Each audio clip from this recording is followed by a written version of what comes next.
And with fire came disparity. Heat and cold, life and death, and of course, light and dark. The genre of Soulslike has attracted a lot of attention over the past decade, not least from people arguing over how to define this specific subgenre of action RPGs. Ever since the release of Dark Souls 1, and the subsequent effect it had in the gaming industry, there have been plenty of developers and publishers looking to recreate the success of From Software's defining title, and plenty of gamers interested in experiencing the dodge rolling, bonfire linking, and boss fighting that any good Souls-like has to offer. Still, it would be fair to say that the initial offerings within the Souls-like genre did not exactly set the gaming world on fire. Lords of the Fallen, the first game to market itself as a Souls-like, was released to a muted reception, and although I think it was judged too harshly, this set the tone for the Souls-likes to come. None of the 3D Souls-likes that have been released by studios other than From Software have received unqualified praise, all of them seeming to lack a certain something that was so eye-catching about the original Dark Souls. As someone who has played a good number of 3D Souls-likes, I am here today to explain why I think all of these games feel incomplete, as well as discussing the only Souls-like whose developers I truly believe understood how to combine the framework of Dark Souls with their own ideas and philosophy. A44 and Annapurna Interactive's Ashen.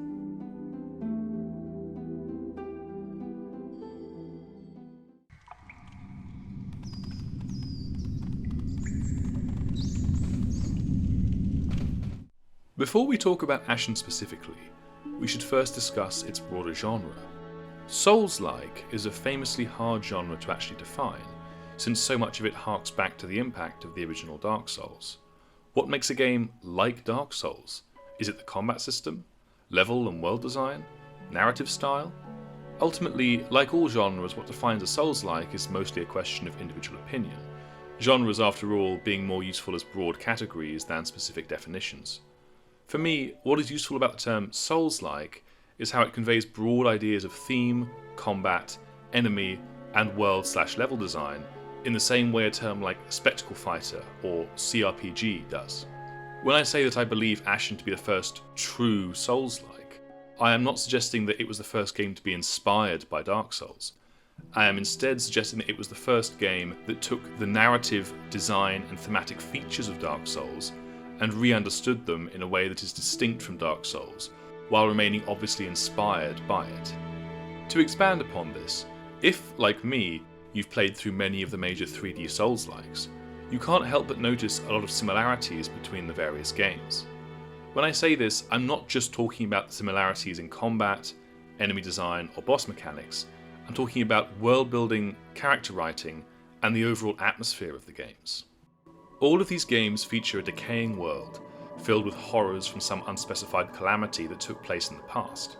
Each game has a dark atmosphere, featuring a downbeat colour palette and deformed enemies littering a landscape of death and madness, where only a few lost souls still retain their purpose and sanity. These aspects shouldn't be surprising, given that they all stem from the originator of the Souls-like genre itself. Granted, Dark Souls has more variety in its colour and visual design than most of its imitators, but its overall tone is very similar to them in pretty much every way. The world is doomed, the darkness is closing in, and your character can either fight a hopeless battle against this inevitability, or embrace the darkness and usher in its period of dominance in the world. It's unclear which is the better option, or indeed if there is a truly good option at all, as you are shunted towards your destination by characters that have every reason to lie and manipulate you for their own ends. The worldview of Dark Souls is exceptionally bleak, and this bleakness is reflected in its major imitators, who all adhere to this general worldview. All that is, except one, the furtive Ashen, so easily forgotten.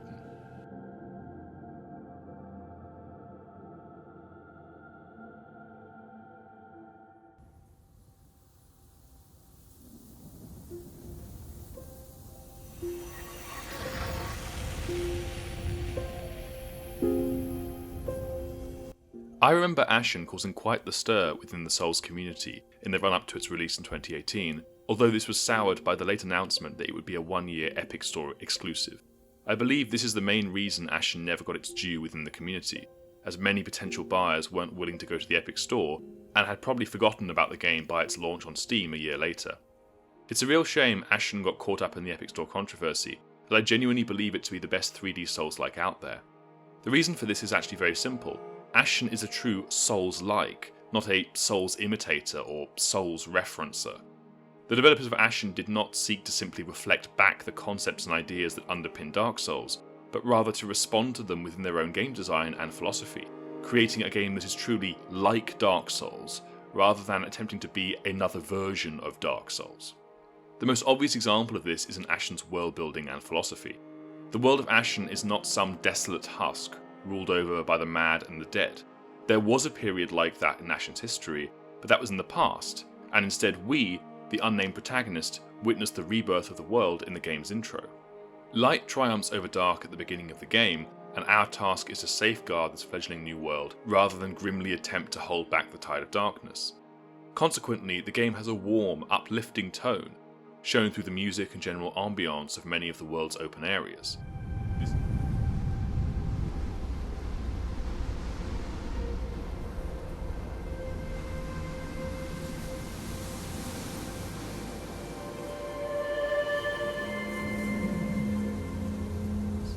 This is a world in need of protection and nurturing, a new sapling taking root in the wilderness, but as such is also a world of optimism and hope for the better. As the protagonist, we spend most of our time defending the light from those who had plunged the world back into darkness, hunting those beings who live in the forgotten places of the world. When I played through Ashen for the first time, I kept expecting the other shoe to drop, for it to be revealed that we were secretly being played this whole time, and actually the light was just as bad as the darkness. I expected this because of my experience playing Dark Souls, but I came to realise that this was not the direction Ashen was going in. There is no moral quandary here, light is good and dark is bad, and the player's quest to safeguard the new world of light is presented as an unambiguously good thing. This worldview could be seen as naive or childish, especially in contrast to the moral greyness of Dark Souls.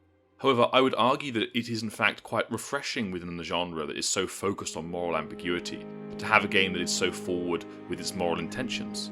It also helps that rather than simply telling us that light is good, the game directly shows this through our interactions with NPCs.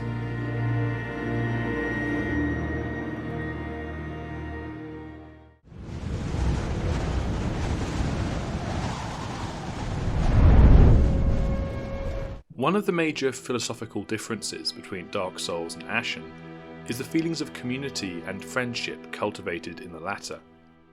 Dark Souls is a famously lonely experience for most of the game, with the player encountering almost every challenge by themselves. Most of the NPCs you meet are untrustworthy at best and murderous at worst, with even trusted comrades turning on the player in the end. The feelings of paranoia, betrayal and deceit Dark Souls develops in the player's interactions with NPCs leaves the player ill-inclined to trust many of them, and furthers the atmosphere of isolation pervading the game. Ashen could not be more different, as the NPCs you encounter are a massive boon to both the world in general and your character's personal survival.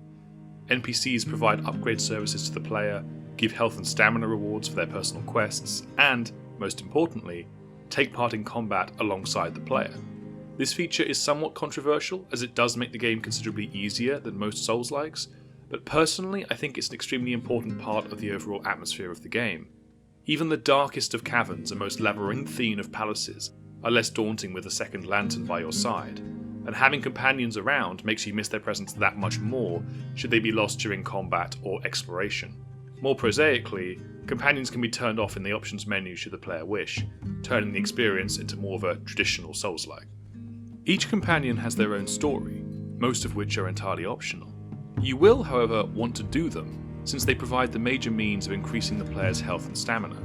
All of these stories deal with issues of family, community, and the emotional ties that bind people together, whether focused on recontacting a lost sister or searching for the source of the curse plaguing a family bloodline. Do you dream? In my sleep, I hear my brother's voice. He once traveled this way with my father. I wasn't with them. Ahu was eldest, so it was his duty alone. Now he echoes through my slumber, calling to me. Fellowship is the theme at the heart of Ashen, with many travellers and settlers discussing how the era before the Ashen's light was a time of isolation and loneliness. It doesn't take long to see that every villain in the game is defined by their selfishness and paranoia, hiding down deep trenches away from the light, plotting and scheming alone in the dark, or cloaking themselves in the guise of friends in an attempt to betray the Ashen. There is a pathetic quality to most of them that reminds me of Gollum. They are a relic of a selfish time that ultimately cannot survive in this caring, community-focused new age. The broader point being made throughout the game's story is that however powerful you are individually, you are doomed to ultimate failure without companions you can trust and rely on. This theme of fellowship is also built into the way the game deals with the hub, Vagrant's Rest. Taking a cue from Dark Souls 2, the hub is an area where most NPCs will gather as you find them on your adventures. Like Dark Souls 2, this fosters a sense of community as your little village fills up with new people. However, Ashen takes it a step further by actually having the town be constructed over the course of the game. When first taken from the outlaw vagrants, Vagrant's Rest is a bandit outpost with few permanent settlements. As the player progresses through the story, more settlements are built and upgraded along with new inhabitants. Some of these are the player's companions, while many others are simply weary travellers delighted to find a place to call their own. This is a good place to be. Warm people, warm houses, and none of them cold ash winds to strip the flesh from your bones. As the player must return to Vagrant's Rest in order to upgrade gear and turn in quests, each time you return, there is a sense of excitement over what has been built since you last came back. The buildings also reflect the personality, culture, and interests of the companion within them, a nice touch which adds to the character of the companions and the overall world building.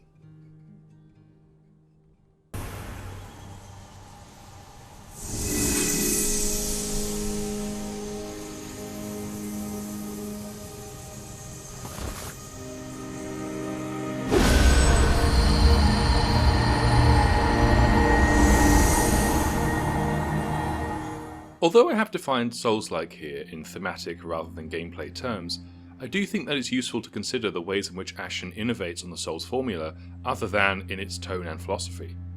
Although the changes to the game's combat and leveling mechanics do not by themselves influence the changes in philosophy, they do add in a meta sense to the way that Ashen is trying to reinvent ideas found in the Dark Souls games, rather than simply copying them wholesale. The most obvious gameplay changes Ashen makes to the Souls formula are in how the player progresses through the game. Unlike almost every other Souls-like, Ashen does not have a leveling system, nor a traditional RPG stat system. Instead, the player character has a health and stamina bar that can be permanently increased by completing quests or finding rare items. Talismans are another form of progression that are unlocked early in the game, as the player can pay Scoria, Ashen's version of Souls, to equip talismans that grant them an advantage, including extra damage while attacking an enemy's back, or halving the stamina cost for sprinting. These can synergize well with other talismans and certain weapon types, and as the player completes companion quests, they will gain more talismans you can equip or replace at any time, provided you have enough Scoria. Relics are a supercharged and rare version of talismans that you can only get from defeating bosses or searching deep within a select few places in the world. These grant major bonuses like healing on hitting an enemy, or allowing the player to survive one attack that would normally kill them. They also come with fun visual effects that sell the idea that these are major upgrades to the player character. What's interesting about this form of progression is that it moves away from the biggest issue with the Dark Souls 1 progression system. It doesn't lock you into a specific playstyle. Unlike in most Souls-likes, where you have to permanently upgrade your character a certain way, here you can swap out talismans and relics at will, giving you the ability to completely change the way you play the game at any time during your playthrough. This makes Ashen a much easier game to get into for new players, as you don't have to worry about accidentally damaging your character through bad stat picks in the early game. At the same time, it also stops the game from taking the Sekiro route, becoming more of a character action game that doesn't give the player a major way to vary their playstyle. It feels like a sideways move from the original Souls games, giving the player a decent amount of variety in their playstyle without them having to agonise over every individual level up. This system does of course come with downsides, especially regarding the lack of build variety Ashen has relative to other games of its time. Although the leveling system can result in some fairly unique builds, they will always be focused around melee combat, as Ashen has no magic of any kind, and thrown spears are generally more useful for attracting enemy attention rather than dealing damage. Equally, while Ashen does have a decent variety of weapons, it has a fairly small pool of weapon movesets and a very rigid approach to weapon allocation. The player can only hold a one-handed weapon, a shield, and a two-handed weapon at any one time. However, while I think there are issues with Ashen's leveling and character build system, I also think that it is a worthwhile change to the normally accepted leveling system within the Souls games. Ashen's distinctiveness in this regard reminds us that there is nothing wrong with moving away from the Dark Souls model of levelling in Soulslike, and indeed that like any system, the original Souls leveling system has its own distinct strengths and weaknesses.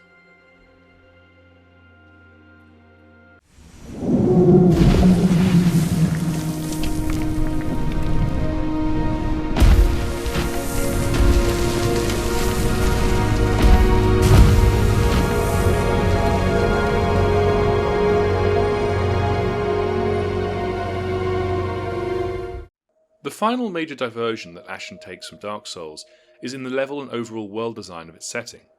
The world of Dark Souls is expansive yet claustrophobic, weighed down by trauma, grief, and pain.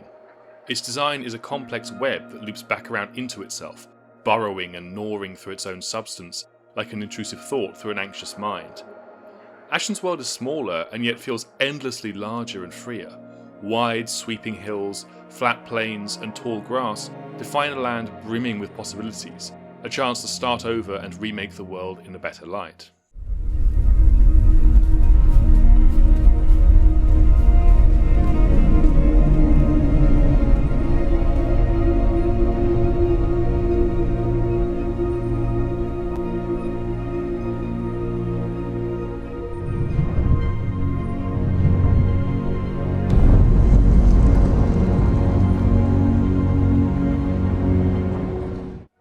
That this creates a different atmosphere to Dark Souls is obvious, and it works in tandem with the previously discussed changes to the Souls formula in creating a world that manages to feel both inviting and mysterious, unlike the engaging but ultimately downtrodden world of Dark Souls.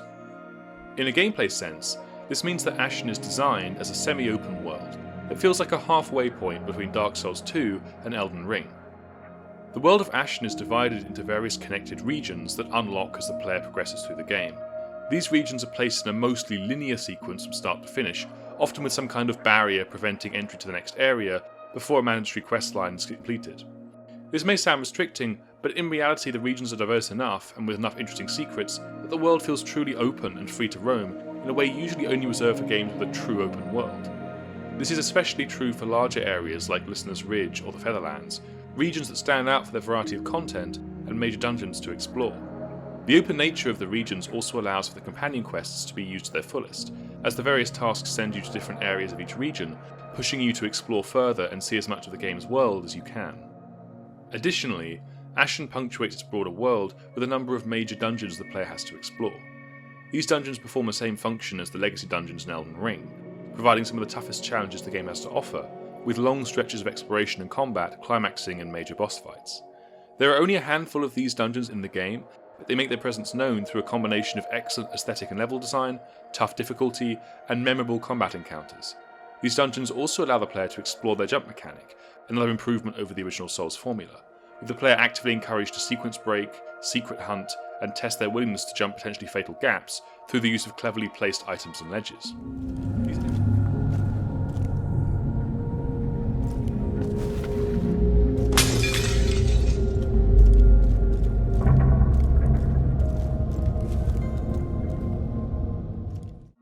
These areas provide an excellent contrast to the openness of the regions, showcasing both the breathtaking majesty of Ashen's world and the ruined grandeur of crumbling dungeons.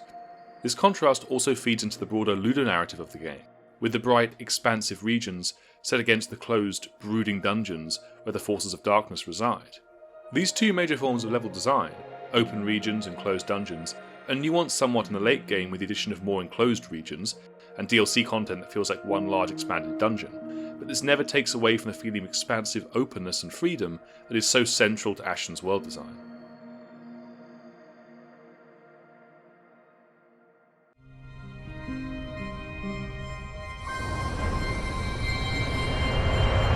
The Ashen is reborn. I hope throughout this video I've been able to show how Ashen provides a different model for what a Souls-like can be. Ashen proves that you don't have to stick to the same themes, colour palette, or mechanics as Dark Souls in order to be successful within the genre. Indeed, from the viewpoint of 2023, as Souls-like fatigue creeps in, and Souls combat has become something of a default gaming standard, akin to the third-person cover shooting of yesteryear, I think it's important to remember that a Souls-like doesn't have to be so directly wedded to the concepts and motifs of a game that released over a decade ago. As Dark Souls 1 fades ever more into the background, its influence on the genre it created will necessarily dim, much as how the Doom clones of the past developed over time into the broad genre of first-person shooter. As a result, I hope that we start to see Souls-likes that really jump off from what Dark Souls did and try to remix the basic concepts in interesting ways. Ashen to me feels like that first step, the first game not from Software to truly expand what could be expected from a Souls-like. As a result, I hope it gets more recognition within the Souls community. If you consider yourself a Souls fan and haven't played Ashen, or you've got into the series through Elden Ring and want a more open world flavour of Souls-like, then I highly recommend you pick it up. I doubt you'll be disappointed. Well, that was my first video essay on this channel. I have to say, it took a bit longer than I hoped it would. Goodness me. But yeah, it's finally out now. So yeah, do let me know what you think, guys, in the comments below. I'm considering doing a sort of follow-up comment response video if people have questions about sort of Ashen or Souls-likes in general and my opinion on these sorts of things. That's the kind of interesting discussions and conversations that I'd quite like to have on this channel. I also want to make clear that throughout this video I've done my best not to spoil major aspects of Ashen's storyline or even exploration. So all of the video footage that you see in this video is from the first half of the game, and including only the first boss fight. So all of the second half of the game, all of the other boss fights, and all of the DLC is all still new for you to see. And I've done my best to not spoil some of the more interesting exploration moments. I mean, there's plenty of good ones in the video, but there's even more in the game itself. And I have to say, I mean, I've played through this game twice now, and I'm not sure that I've found everything that there is to find within the game. It's such a rich world full of adventure and mystery and exploration. So yeah, don't feel that I've spoiled the game for you or anything. I really haven't. There's still so much for you to see and enjoy within Ashen and Ashen's world. Aside from that, just stay tuned for more content coming in the near future. I should be uploading more regularly now that this one's out of the way. I'll be doing some more Souls-like content, but also other forms of games and indeed other forms of media as well. So yeah, and finally, of course, just please like and subscribe, ring the bell, notifications, all that jazz. And yeah, I'll see you guys on the next video. So, thanks. Bye.